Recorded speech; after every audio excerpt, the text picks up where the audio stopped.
going to show them a world where anything is possible.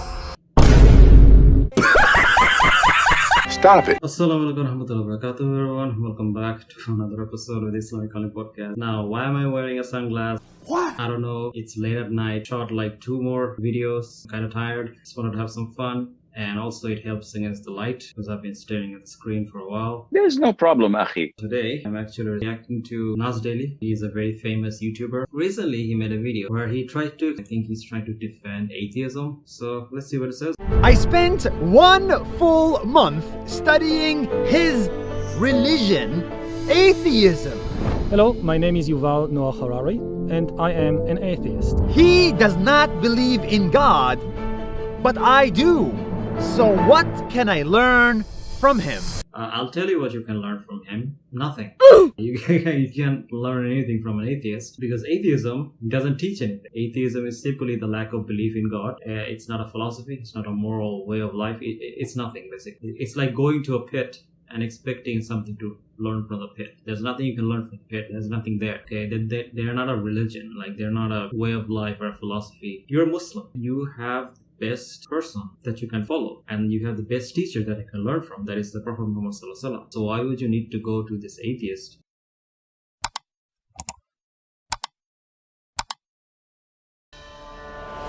First of all, atheism is not a religion. I agree. But it is a movement. More than 1 billion people are atheists. They do not believe in religion.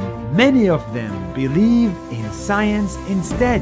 Science! This is something I find very dishonest in this whole new atheist movement, which is that they try to make it seem somehow science is a competitor to religion, which is very absurd, especially if you understand anything about religion. Like, religion is a way of life, is a belief about metaphysical things that is not tied to materialism or naturalism in any way. So basically here he's committing the false equivalence fallacy. He's comparing 2 different arguments that has nothing to do with each other. The argument that I believe certain metaphysical things or things beyond the physical is real, such as Allah subhanahu wa ta'ala or the unseen. He said to make it seem like somehow that is equivalent to believing in material things or believing that there are certain things in the real world that works in a certain way. They're not the same thing. So I don't understand this idea that somehow if you don't believe in God, that means you have to believe in science instead. But science is not religion. Science is not trying to be religion. Science is simply trying to understand how the natural world works. That has nothing to do with religion, which mainly deals with metaphysical. I think that being a good person has nothing to do with God. You can believe, not believe, it doesn't matter.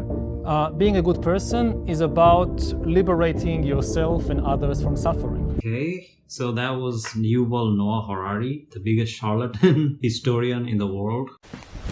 Emotional damage! Who's also a Zionist. It's hilarious how people like Sam Harris and this guy, they'll lecture others about morality. And yet these people were the worst people on the planet who supports genocide. Kind of hilarious. What the argument that many theists make is that there's no main purpose in life under atheism. For example, your life has no meaning. If you follow atheism to its natural conclusion, you will become a nihilist. For example, imagine a broken phone. Right, that doesn't serve any purpose. It's a broken phone. It doesn't serve any purpose. Your life basically becomes this. It's an accident. It somehow came to be. It's just a broken, useless thing.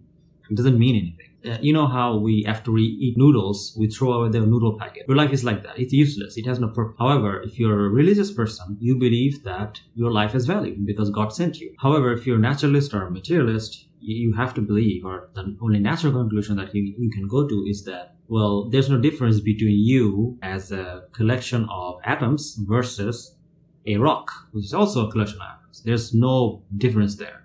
The only difference you can think of is in your head. Sure, you can think that this plastic object is like this gold and this amazing thing for you. It's very important to you. And anyone who harms this plastic object is an evil person. You can believe that. But it's just make believe. There's no objective ground to it. So the only natural conclusion of atheism is nihilism. And this is why these people like Yuval Noah Harari, people like Sam Harris, are some of the worst people I've ever seen because they're Zionist. They support the apartheid regime of Israel, which is committing horrific war crimes against the Palestinian people. And they still kind of speak out for the Palestinians. They don't see Palestinians as human beings. In one island, the bird, this one, had a big mouth and was vegetarian. In another island, the same bird had a small mouth and was not vegetarian. The shape of the bird's mouth changed based on the environment. This shocked Darwin. Why did the bird evolve? And that is when Darwin made his biggest discovery. He discovered that animals are not born perfect. Animals evolve over time. Even if I were to accept that evolution is true, that doesn't prove that God doesn't exist. And that also doesn't prove that somehow Islam is false. I mean, Allah subhanahu wa ta'ala can easily create Adam and Eve in a unique way where they're similar to all these other creatures. So there's no contradiction there, really. Also, like, why is he as a Muslim defending the atheist point of view? Like, he doesn't bring any counter argument to it. He just presents their view. Maybe we were not born perfect like Adam and Eve. Maybe humans evolved from monkeys. A lot of small changes create a very big change. So if people ask, where did humans come from? We didn't come from this one big magical moment that God created people. Over billions of years, a lot of very, very small changes became us. So he's just assuming that scientific realism is the only position, when in reality that's not the case. So in science, in philosophy of science, there are two positions. There's a scientific realism and then there's a scientific instrumentalism. So there's a distinction I'd like to make between a scientific realist and a scientific instrumentalist. Scientific realism says that scientific theories accurately describe the world, that science is actually telling us something about the world, whereas scientific instrumentalism says that scientific theories are useful for predicting and classifying, but do not relate to an objective truth and do not tell us something about the world. The scientific instrumentalist does not say we're getting knowledge, but rather merely that these theories are useful for some other purpose. Let's use an example. Imagine we're back, way back, in ancient Greece, and we have two farmers. One of them is a scientific realist, and one of them is a scientific instrumentalist. The realist believes that the geocentric model is true and plants his crops based on it. Geocentric, remember, is where the sun goes around the earth. The instrumentalist, on the other hand, finds the geocentric model useful for planting crops and plants his crops based on that model, but does not believe that that model is the case. As you can see, he can still plant his crops just fine without having that belief, merely using the concept, and still remain rational.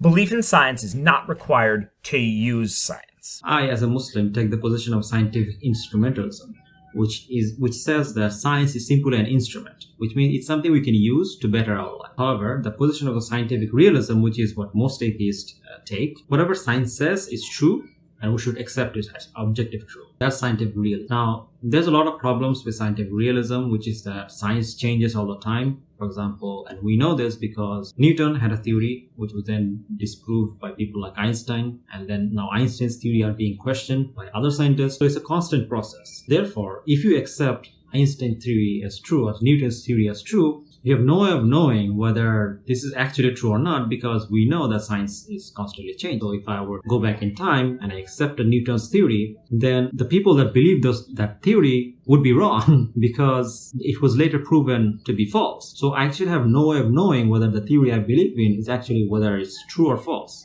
Right? It's like a calculator, a broken calculator. Let's say a broken calculator will be right every once in a while, but every once in a while it will also not be correct, right? Science is like that. And because of this, you can never say that whatever science says is true, because science often gives us false results. And there are many scientific theories that was later proven false. Also, there's the organic earth theory, steady state theory, and many other theories. And even within biology, there are many false theories. So we have no way of knowing whether a theory of evolution is actually true or false, or any scientific theory is either actually true or false. Science has a lot of small problems like this, which leads us to believe that science is not objectively true. However, science is something useful, and as a Muslim, we can use it, but we can never say that science is objectively true. This is why most Muslims should take the position of scientific instrumentalism, which posits that science is useful, but it's not It doesn't tell us what is true or what is false. And it has nothing to do with our faith.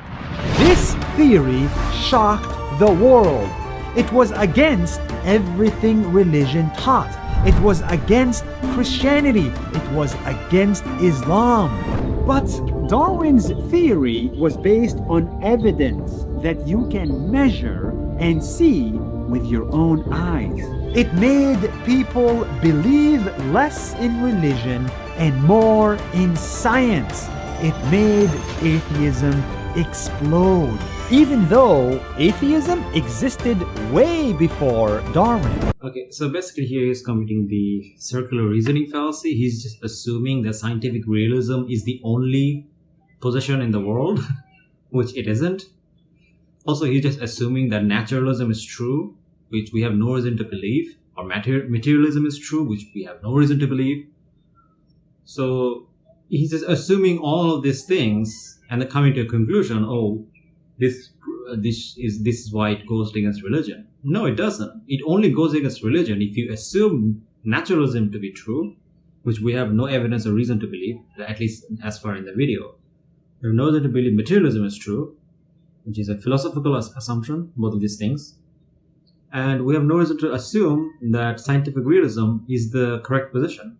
As a matter of fact, we have every reason not to believe that. Muslims have the Quran and Christians have the Bible. What is your book? This, the universe. Darwin, for instance, went to the Galapagos and studied a bird. So who knows what other mysteries are there if we study this tree or this stone or this butterfly. Also, there's nothing in atheism that says you have to study the world. It's just something you came up with. Like, that has nothing to do with atheism. Atheism is just lack of belief. Science is better at giving answers because it is willing to admit its mistakes. People think that if you never make a mistake, that's the best thing. It's the worst thing. But let's go back to the calculator analogy. If you have a broken calculator, right, and you have an exam tomorrow, will you bring that broken calculator in the exam and will you say that that will guarantee your success? No, because you have no idea whether this broken calculator will be correct or not. And somehow science is reliable because it makes mistakes. No, it isn't. Just because something makes a mistake, that doesn't mean it's more reliable. It's the opposite. If something makes a mistake, it means I cannot trust it. This is why scientific instrumentalism is the proper logical position to take. Now, stop for a second. Millions of you are religious and believe in God. I believe in God too. I'm not an atheist. But there has to be something we can learn from atheists, even if we disagree with them. What can we learn from them? Well, I think I found the answer. The answer is simple. Curiosity and courage. Atheists think that you should be curious. Also, he says that, we can learn from atheists to be curious. First of all, Islam teaches you to be curious. There are many Quran verses which talks about curiosity, where Allah tells us to look out in the world and investigate. So this is not unique to atheism. As a matter of fact, atheism doesn't say anything about curiosity. It's just something that some atheists did, but that has nothing to do with atheism itself. Thank you guys for watching. If you guys like the video, don't forget to like, share, subscribe. And if you want to see more, then subscribe. If you want to support me, then please support me by becoming a Patreon or YouTube member. Do this on this video. Thank you guys for watching. So,